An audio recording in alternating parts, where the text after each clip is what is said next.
They say that all roads lead to Rome, but for millions of people throughout history, that road was not a path to glory.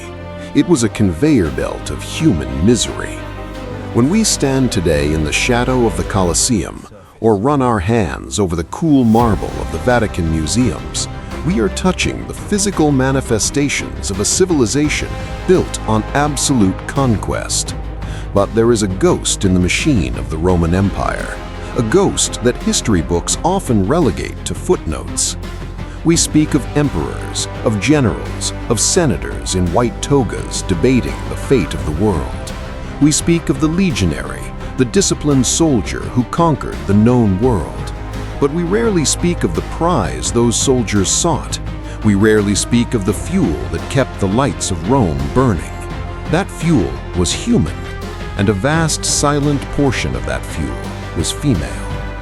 From the misty bogs of Britannia to the scorching deserts of Syria, the expansion of Rome was a catastrophe for the women of the ancient world. To be a woman in a territory marked for Roman expansion was to live in the path of an approaching tidal wave. And when that wave crashed, it didn't just destroy cities, it swallowed lives. It erased identities.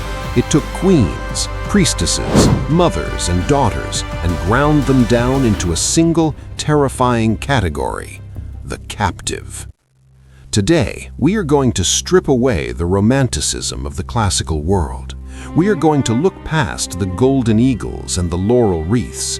We are going to walk the thousands of miles from the edge of the world to the heart of the eternal city, through the eyes of the women who made that journey in chains. This is a story of survival in a world where the law was a weapon and where a human being could be bought for the price of a clay pot. To understand the fate of these women, we must first understand the moment their world ended. The Roman war machine was not just effective, it was terrifyingly methodical. When a legion laid siege to a city, be it the hilltop forts of Gaul or the walled cities of Judea, the end came with a specific set of rules. If a city surrendered before the battering ram touched the walls, the people might be spared. They would pay taxes, they would lose land, but they would keep their freedom. But if the ram touched the wall, if the Romans had to fight their way in, the rules of humanity were suspended. Imagine the sound of that moment. It is 52 BC in Alesia, or 146 BC in Carthage. The walls breach. The roar of 40,000 soldiers floods the streets. For the men of the city, the fate was often simple: death by the sword in the heat of battle. But for the women, the survival of the battle was the beginning of the nightmare. Historical accounts describe these moments as chaotic, but they were also darkly organized. The legionaries were permitted to take movable wealth: gold, silver, livestock, and people. Women were rounded up in the town squares. In the smoke and the screaming, the separation began. The elderly were often deemed useless mouths and were eliminated on the spot or left to starve in the ruins. But the young, the healthy, they were currency. Imagine standing in the ashes of your home. The air smells of burning timber and blood. Your hands are bound behind your back with rough hemp rope. You look around and see the faces of your neighbors, your sisters, your rivals. All distinctions of your old life, rich, poor, noble, peasant, are gone. You are all the same thing. You are booty. The Romans had a device for this transport: a heavy wooden collar, sometimes forked, that kept captives in line, preventing them from running or fighting. It was placed on the necks of women who days ago might have been wearing gold torques or pearl necklaces. The psychological shock of this transition is hard for us to comprehend. In an instant, you cease to be a person with rights, a name, and a future. You become an object to be guarded, fed just enough to keep moving, and counted like sheep. The journey to Rome was a death march. From the forests of Germany or the plains of Gaul, the distance to Italy is measured in months, not days.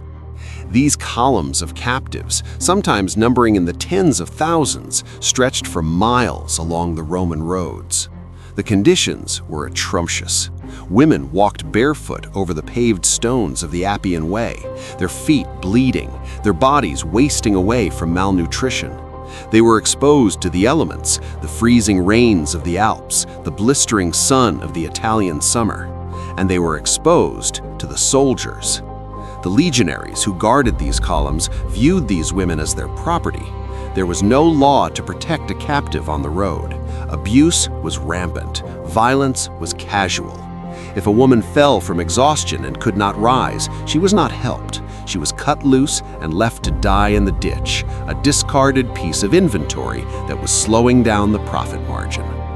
But for the survivors, the approach to Rome offered a new kind of terror. Most of these women had lived in wooden villages or small stone towns. As they crossed the hills and saw Rome for the first time, it must have looked like a monster, a city of 1 million people. The smoke from its fires blackened the sky. The noise, the roar of the crowd, the carts, the construction could be heard for miles. They were herded into holding pens outside the city walls.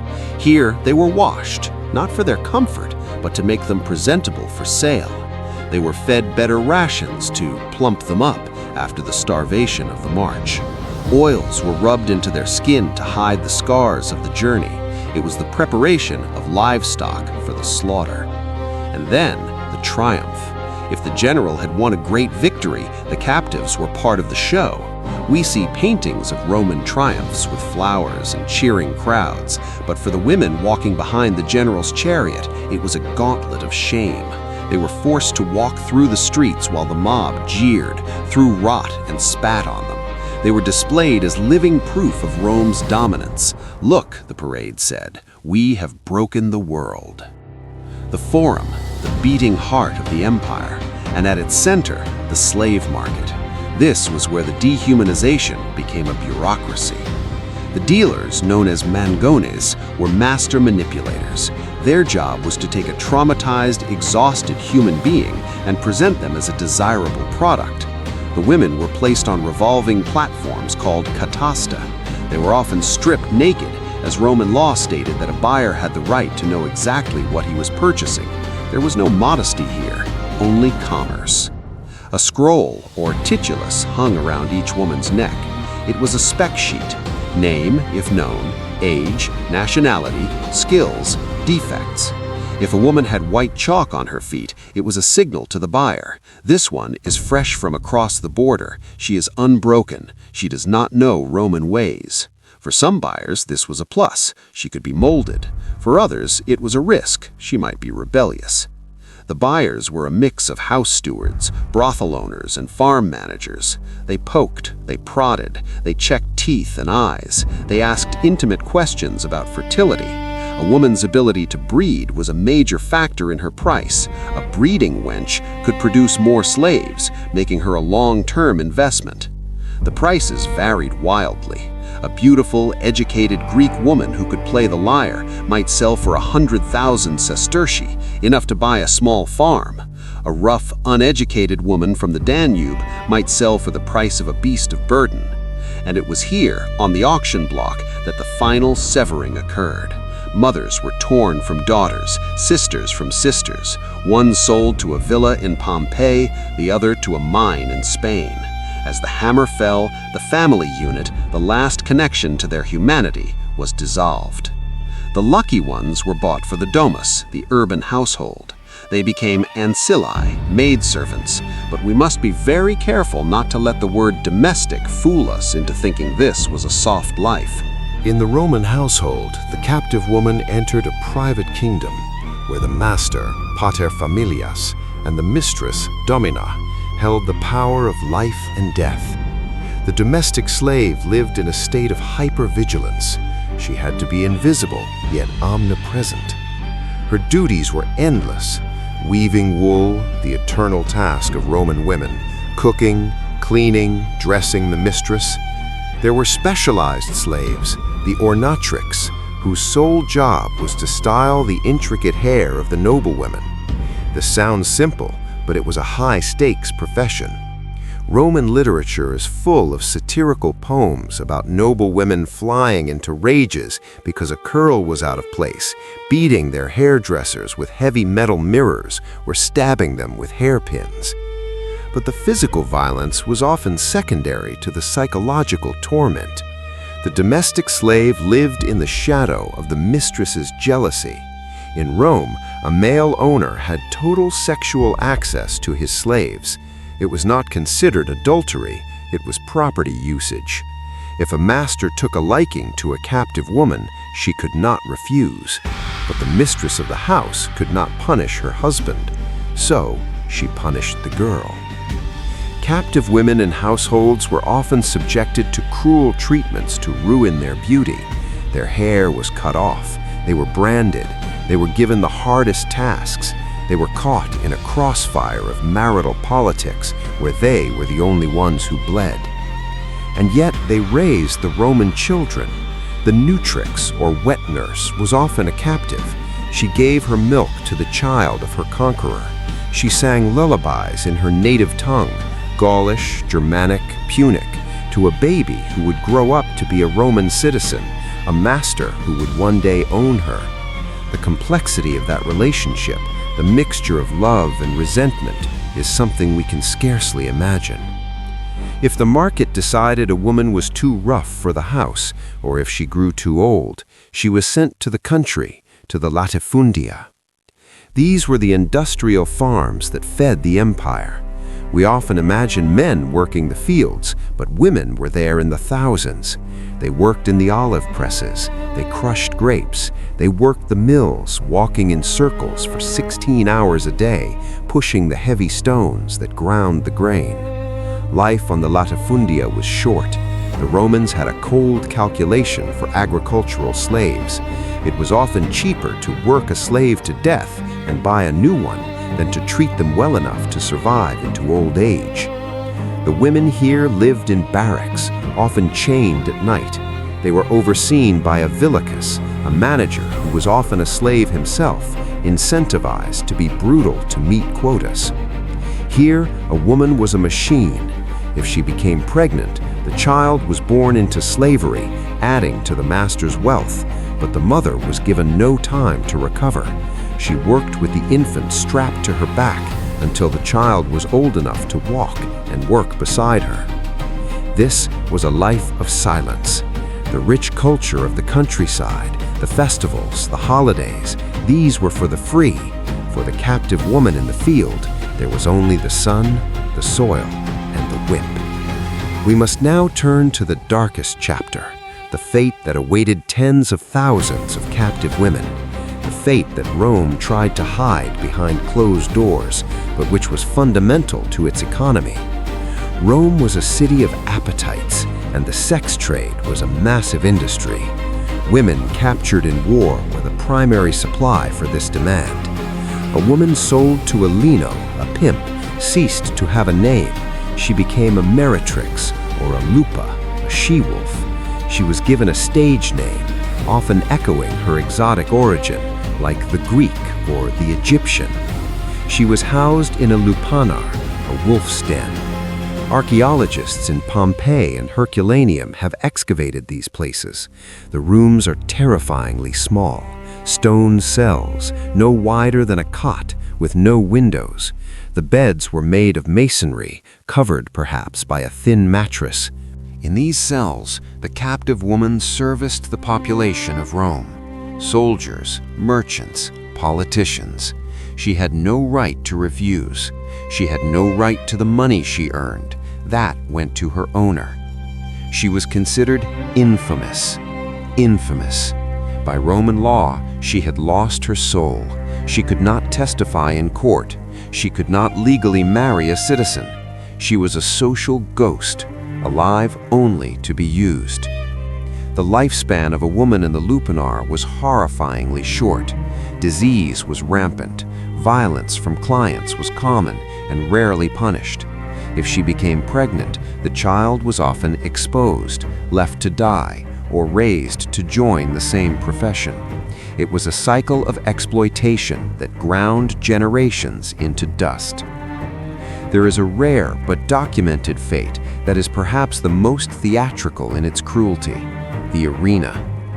We know of the gladiators, men fighting for glory and freedom, but there were gladiatresses, female fighters. Some were volunteers seeking fame, but others were captives, forced to fight for the amusement of the mob. But even worse than combat was the damnatio ad bestias, or the mythological reenactments. The Roman crowds grew bored of simple executions. They wanted theater. The organizers of the games would take captive women and force them to act out stories from Greek mythology, stories where women were devoured by beasts, burned alive, or assaulted by gods. A captive woman might be dressed in fine silks, raised on a platform in the Colosseum, and told she was playing the role of Dirce or Pasiphae. She would stand before 50,000 cheering spectators, terrified, knowing that the trapdoor beneath her was about to open and a lion, a bull, or a bear was about to emerge. Her death was not just an execution, it was entertainment. It was the ultimate consumption of a human being, her body, her fear, and her death, all devoured by the eyes of the mob. Were there survivors? Were there success stories? Yes, but they were the exception that proved the rule. Sometimes a woman of high birth, a captured princess or noblewoman from a cultured society like Greece or Egypt, could navigate a different path.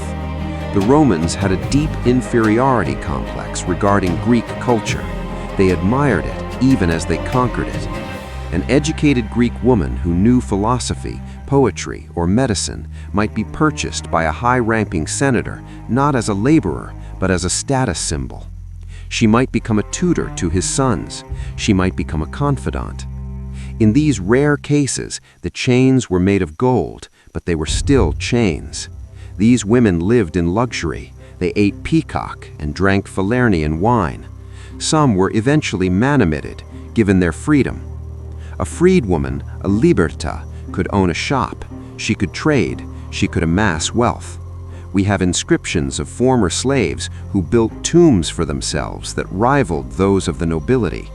There is the story of Canis, a former slave who became the mistress and political advisor to the Emperor Vespasian. She was one of the most powerful women in the empire, yet she had begun her life as property. But these stories are few. For every Canis who rose to the imperial court, there were 100,000 nameless women who died in the clay pits or the brothels. The most total victory Rome achieved over these women was not physical, it was cultural. It was the erasure of the self. When a woman is taken from her home, forbidden to speak her language, forced to worship her master's gods, and renamed, she begins to disappear. Her children, the Vernae, slaves born in the household, would not know the forests of Germania or the songs of Syria. They would know only Rome. They would grow up speaking Latin. They would grow up believing that Rome was the center of the world and that their servitude was the natural order of things. This is the tragedy of assimilation. The captive women were the genetic bridge between the old worlds and the new Roman world. Their blood flows in the veins of modern Europe, but their memories were wiped clean. They did not write memoirs. They did not build monuments. They left no statues. As the sun sets over the ruins of the Forum today, the white stones turn a soft shade of pink. It is beautiful. Tourists snap photos. They marvel at the engineering. But if you stand very still and you listen to the wind blowing through the arches of the Colosseum, you can almost hear the whisper. Rome was not just built by the brilliance of its architects.